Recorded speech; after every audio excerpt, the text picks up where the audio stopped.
Ég vil svaf ég illa í nótt, maður. Þú reifst jakkann minn. Hvað meinarðu við? Þú reifst jakkann minn. Þetta er rif á hann. Þetta er eftir þig. Af hverju segir þér eftir mig? Því ég veit ekki reif ég jakkann minn. Ég var ekki, ég fekk hann að dreyja þér. Víst, Ég var ekkert í jakkanum þínum. Veist, varstu? Ég var í jakkanum hennar Gullu, systur. Þetta var minn jakki. Þetta var jakkin hennar Gullu. Það hefur Gauji sagt að hafa hitt þig niður í bæ og þú hefur verið í jakkanum mínum. Djöfisins kjaftaði, ég var í jakkanum hennar Gullu.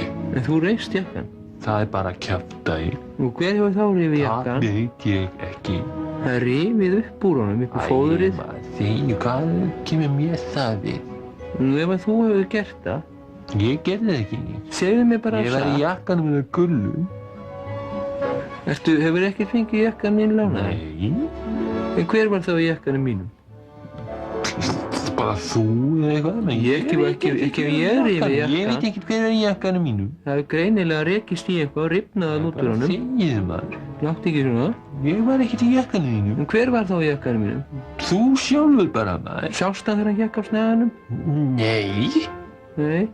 Þetta var Morgunröflið með þeim Sigurjóni Kjartanssyni og Jóni Gnarr.